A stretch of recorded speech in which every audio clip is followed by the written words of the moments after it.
This man eats 10 boxed meals every day and swings his racket 20,000 times because he's a badminton prodigy. He can read the shuttle's path with uncanny accuracy and react faster than anyone else. But despite his talent, he was provoked by his team leader on his very first day at work. During a company outing, Takaru was dragged to a badminton court. To his surprise, it wasn't even a professional facility, it was an elementary school gym. Takaru found this company pretty strange. Even worse, as a lifelong singles player, he was suddenly forced to team up with strangers for doubles. And this was no accident, it was the boss's decision. The boss insisted Takaru was better suited for doubles. Takaru snapped back, telling him not to decide for him. Singles was his principle. A true genius stood alone. What Takaru didn't realize was that everyone here was extremely skilled. The atmosphere grew tense when Ken suddenly challenged him to a singles match. He told Takaru that if he won, he could stick with singles, but if he lost, he'd have to be Ken's partner. Takaru agreed immediately, not realizing how strong Ken really was. The match began. Ken served first and within just 2 rallies, he spotted Takaru's weakness. With a powerful push from his legs, Ken launched himself nearly 2 meters into the air and smashed the shuttle down with terrifying force. Takaru didn't even have time to react. With his solid build and ruthless aura, Ken racked up points quickly, but it was all part of Takaru's plan. He had a sharp eye for detail.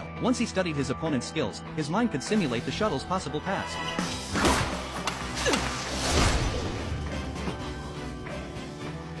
The crowd gasped in disbelief, while the boss noticed this was Takaru's real weapon, the ability to predict an opponent's shot from the smallest movement. Once Takaru took control of the rhythm, no one could stop him.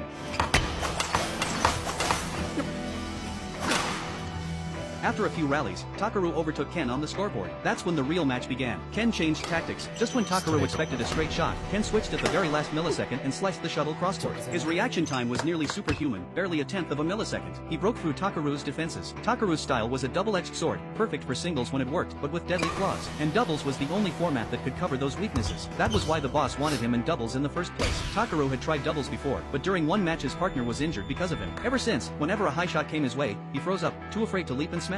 That trauma stayed with him. The battle with Ken turned into an exhausting war of endurance. Ken's explosive power, quick reflexes, and rock-solid defense made him a terrifying opponent. Every point was hard-fought. When Ken finally scored, he celebrated with intensity. Takaru told him there was no need to go so hard, but Ken barked back that quitting wasn't an option. If the shuttle hit the ground, you lost, so losing was simply not acceptable. Minutes turned into an hour. What should have been a 20-minute match stretched to 60. Both players were drenched in sweat, their speed reaching inhuman levels.